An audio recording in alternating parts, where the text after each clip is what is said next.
This tune that came up next on my playlist is like actually excellent. Like, oh no, we realized Harper is dead sort of music. Thanks for not starting early. I was AFK. Not at all. It was perfect timing.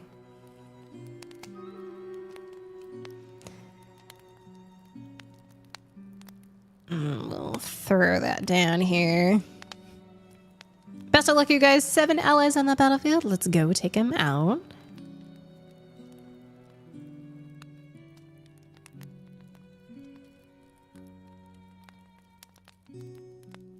Currently, Weedstalker with his last minute unit out in front with most kills. Kay with most assists.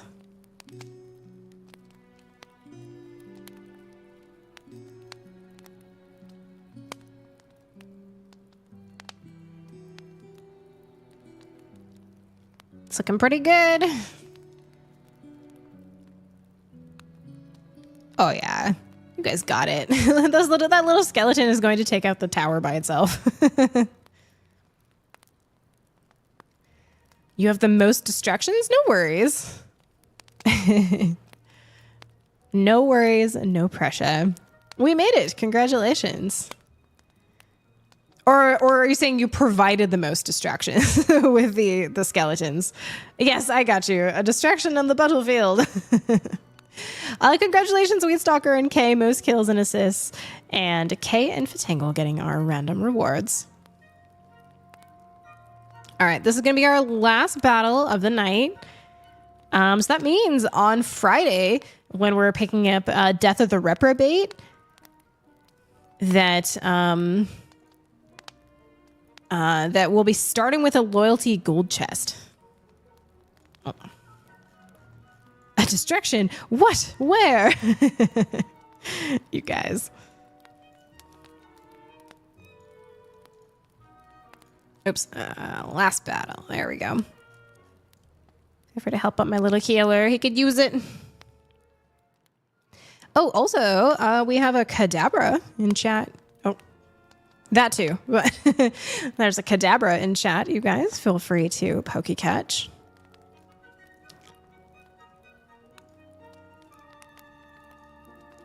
And then we will be jumping on in to our final 2 chapters of the evening.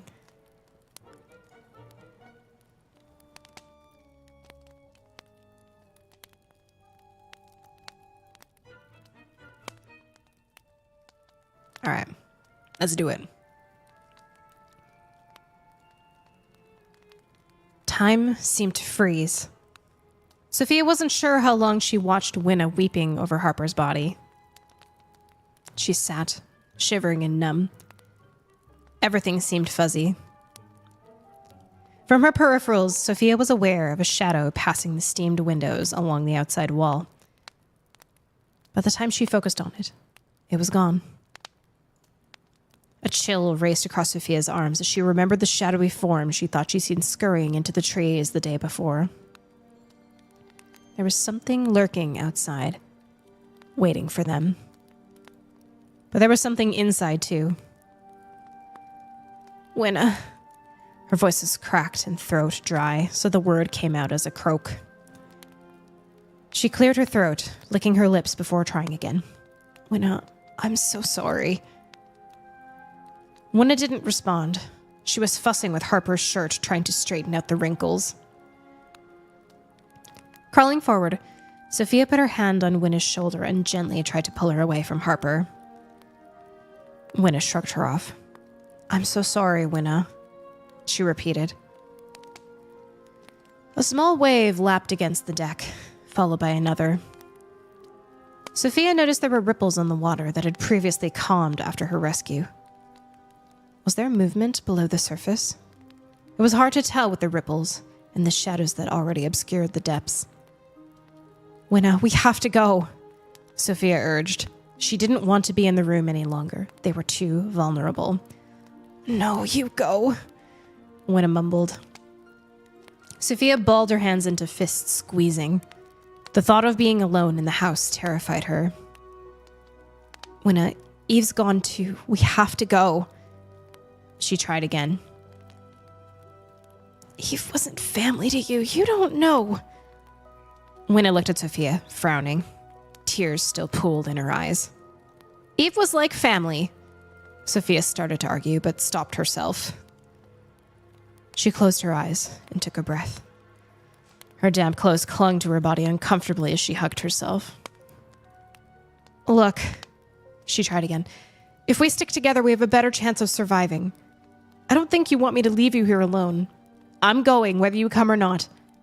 I'd prefer if you came, but I'll leave you if I have to. I don't want to die here. Winna swallowed and wiped snot and tears from her face.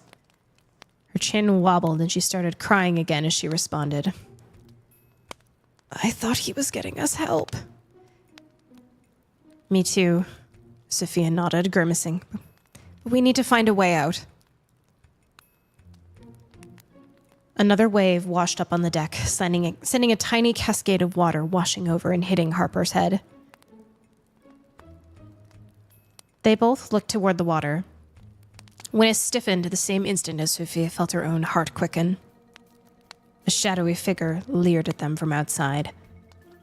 The steam on the window blurred the edges, but it was a definite person. Slowly, it raised its arm, placing its 2 long fingers on the window. Sophia knew at once it was the grinning man. Come on! She pushed herself up to her feet and reached to pull Winna up. Winna was struggling to drag the waterlogged body of Harper with them as they headed to the door. I'm sorry, Winna, but you have to leave him. Sophia heard panic ringing in her voice. She kept her eyes on the grinning man. He wasn't moving, just staring. Her fingers traced along the wall. Where was the doorknob? He wouldn't want you to die just because you were dragging his body with you, she added. Sophia's hand found the handle. She twisted and backed out of the room, jerking Winna after her. In the corridor, Winna finally let go of Harper. She sobbed, looking fondly at her brother. I just couldn't leave him there. Winna propped Harper up, sitting with his lifeless eyes looking down the corridor. Sophia didn't want to rush her because the argument would take more time than these few seconds. She glanced through the windows across the pool to the other side. There was no one looking in any longer. It was almost worse than if he was still standing there. She grabbed Winna's hand. We need to find a way out. Winna was blubbering behind her as she led the way to the foyer. Perhaps they'd missed something upstairs, and Sophia was becoming desperate to recheck rooms. Just before she threw open the doors to the foyer, a loud bang stopped her in her tracks. Winna squealed and grabbed her arm, pinching it slightly as she held tight. They stood frozen in place. Sophia was scared to look behind her. What if the grinning man was right behind Winna? What if Harper was? And what if Harper's body was gone? Another pounding bang cut into the silence. She took a breath to try to calm herself enough to think straight. The last thing she wanted to do was panic and run into a trap. The bang had come to her left, somewhere behind the door to the basement. The thought of heading downstairs made her heart quicken and her mouth go dry. Ignore it, Winna breathed from the door behind her. Bang. But following the bang was a muffled, Soph? Sophia tentatively turned to the basement, wincing as Winna's grip tightened. Eve, she called. Oh God, Soph! Relief dripped from Eve's response. I'm stuck, Soph, I can't get out. Her heart sprang into her throat and she took a step toward the basement. Eve, we're coming! Winna pulled her back, determination setting her brow. No, we're not. What? Eve needs help. Sophia tried to pull her arm free, but Winna held firm. No, she hissed her response. Don't be stupid, Sophia. Eve's been missing, and suddenly she's calling us from the basement. Come on. Winna shook her head. Soph, are you still there? It's dark and I've been hearing you for a while. Oh God, please be real. The desperation in Eve's voice carried out through the door. It sounds like her. It could be her, Sophia argued. You urged me to leave, Harper, and I did because we have to think about getting out of here. Winna blinked tears out of her eyes as she spoke. It's the same here. You can go running to the basement we've been purposely avoiding because you heard your name being called. Sophia felt her temper flare. She's my friend. It isn't impossible to think she might be stuck and need help. It's different than Harper. She knew it was cruel, but the words flowed from her anyways.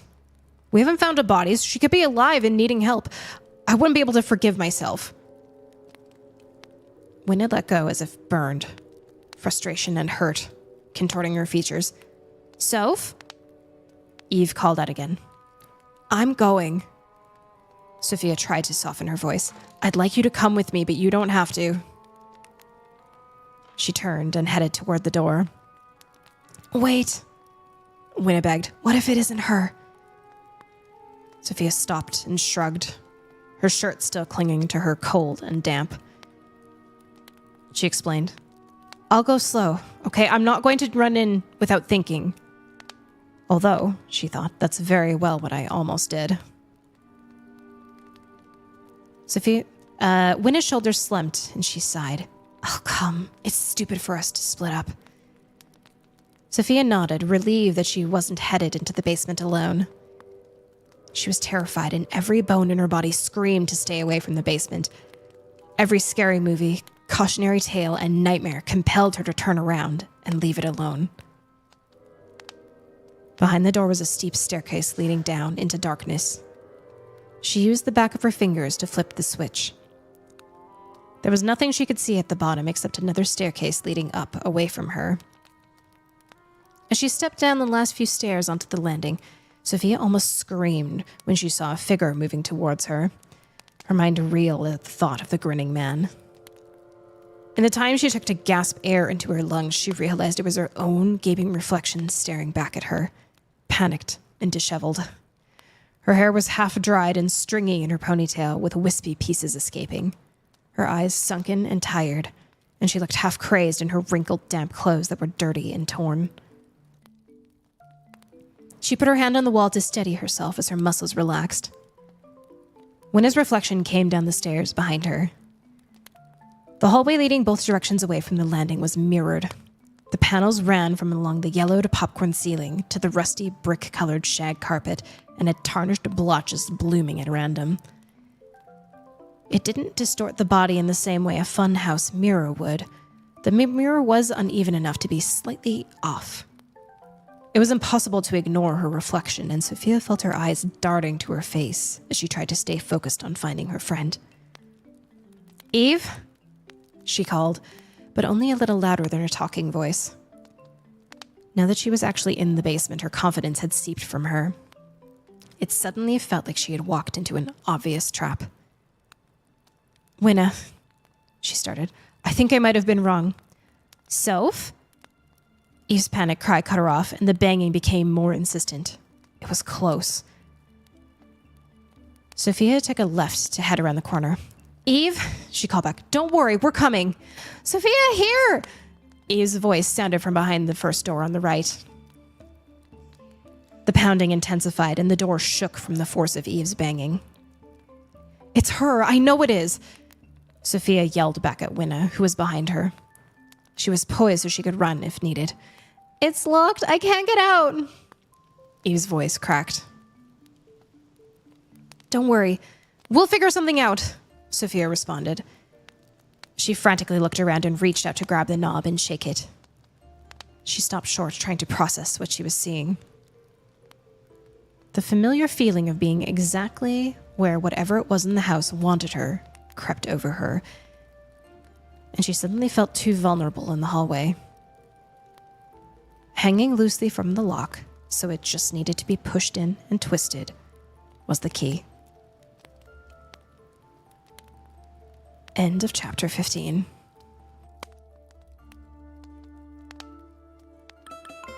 Oh my goodness! Shakespeare's cat, welcome in. Thank you so much for the raid. And thank you for the follow as well. I love your name.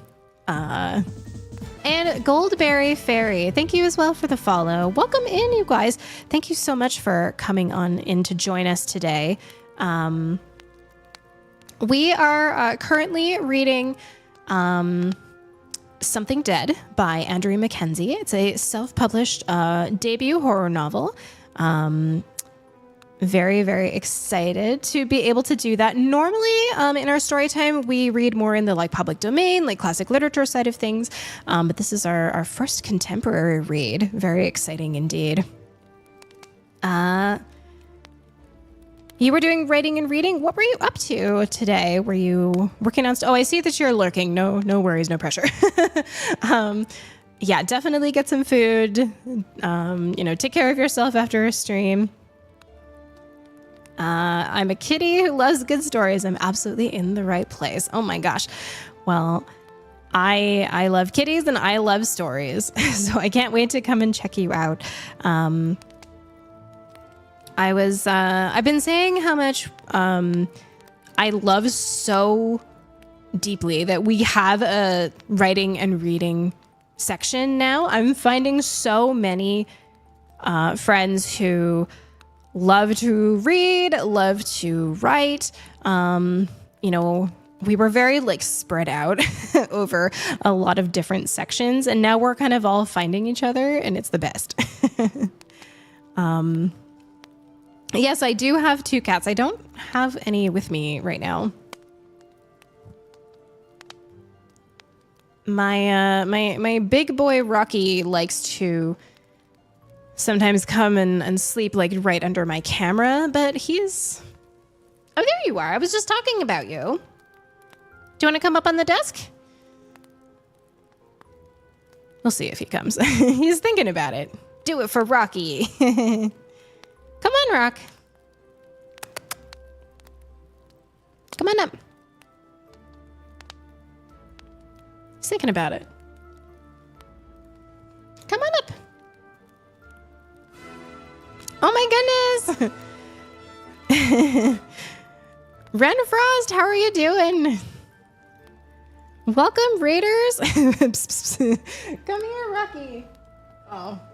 He laid down under the desk. All right, fine. Welcome in, Raiders. How are you doing, Ren Frost? Were you doing some writing today? Oh, great. Yeah, tell us about your project and what you were working on.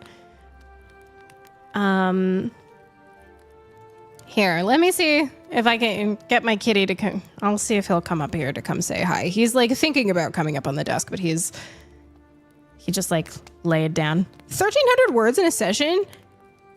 Dang, that's really good. And Shakespeare's Cat, I know you said you were lurking and take care of yourself, but if you want to tell us a little bit about what you were up to today, and any like stories or projects that you were working on, we always love to hear about it. So I talked about how like with my novella that I wrote over the summer to like submit to a contest, like I had 6 weeks, and so my goal was like about 500 a day. I'm very slow. I'm a very slow writer. I'm very hard at being like super deliberate with my word choice, which makes me progress a lot slower than I probably should go through. I need to just be better about being like, just move forward and then we can fix it later. But I think I like get in my head too much, and so like 1,300 words is like amazing. Absolutely amazing. Oh, thank you so much. So this one is actually not my own original work, but it is by debut self-published horror author Andrea Mackenzie, who's given us permission to read on stream. I'm very much enjoying. We're coming up to we're about 2/3 of the way through. Very creepy indeed. the premise of the story that we're reading, like a quick like Cliff's Notes version, is that a group of subjects for a study have come to a remote estate, and they are studying on observing the effects of stress and fear. And so each like a group of people have tasks that they're trying to accomplish, and the scientists are going to be providing stimuli that will create fear and stress. And we're in this kind of place where we don't know, like, things are starting to go wrong and people are like appearing to die on this study. And like, is it real? Is it not? They're starting to almost feel like maybe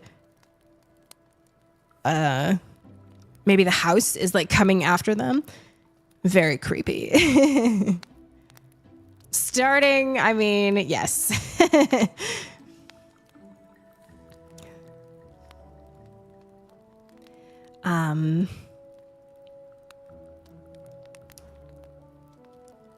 But yeah, like speaking, I guess like coming back to just talking about my own writing, where like I've kind of been writing like off and on since high school, but like mostly conceptually. I've never really read my own writing on stream before, aside from I found my like grade 9 fantasy novel and we read it for a charity stream. And that was really funny, where I didn't realize that I put like my hero turning on his heel 3 times in one page and stuff like that. Yes, we even made a command for it. But like,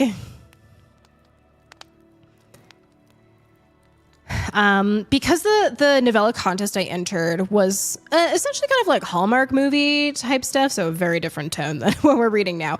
But we will probably have a special stream, and it's going to be very vulnerable to like read that. That's going to be like in December. We'll have my little novella.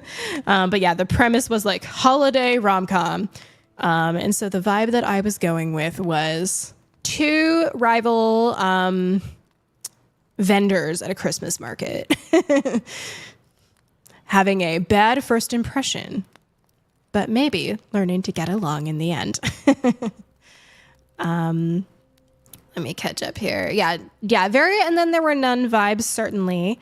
Deliberate word choices are definitely a good writing method. I end up having to go through an entire pass just to edit things for how I want them to sound. Starting last time I was with you on this one, I think about half the crew was missing. Starting was maybe softening the language a little bit, perhaps.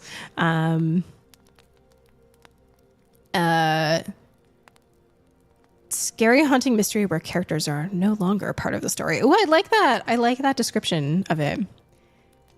Or how many counts of heels are like in my story? God, I haven't even looked. I haven't even looked. I read little snippets occasionally because it helps me get back into the scene after a break. I've never read my own work from beginning to end. And, you know, there's differing schools of thought about that kind of thing. Like, do you edit as you go, or do you kind of like get as many words and then like, you know, they say you can't edit a blank page, so just like press ahead and then you can always fix it later. When I was like trying to get, you know, I think I had to do about like 500 words a day over 6 weeks to like hit my goal, which I found quite hard. Like I had to really be to try and train myself to be like, just keep going, you can fix it later. Just keep going. But yeah, we'll see in December how many counts of heels are in my story. Now, I did say I was going to try and get my kitty to come say hi, so let's see if I can convince him to come.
Come here, Rocky. Oh, thank you, Weed Stalker, so much for the 134. He's trying to kick the mic.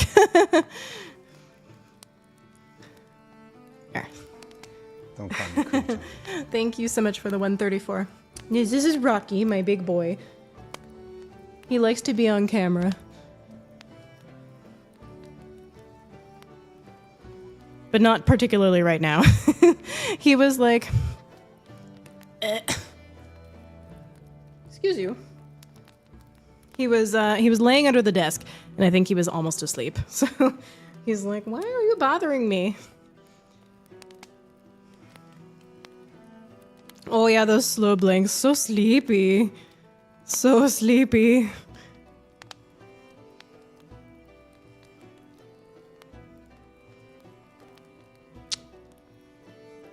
Sweet boy. He's very, very chill.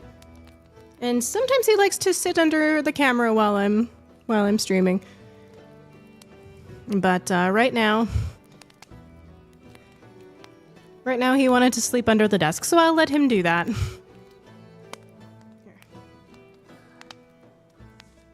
Thank you for coming to say hi to everyone, Rocky.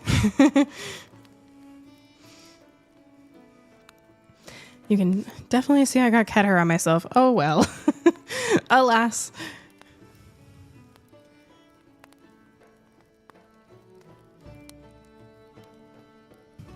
You were playing a silly game and community games. I saw Cat Ass. Free to play. Ooh. Kitty trying to knock things down without getting caught. Ooh. I love that. That's so funny. Slightly addictive. Ooh, dangerous. Have you ever played Cat Lateral Damage? Are you familiar with that one? We played that one on stream like quite a while ago. Looking it up. Yeah, so it's like a cat. You have to. It's really easy. Like you just hit. You're just like click to hit things off of a off of a desk or a museum or whatever. But you're trying to cause as much damage as you possibly can in the timeline. And that one is a really fun, crazy one. Break everything in the room. Mm-hmm. Find little power-ups and stuff. Just added it to the wish list. Absolutely. I haven't heard of Cat Ass, though, and if it's free to play, well, that is excellent news. Oh my god.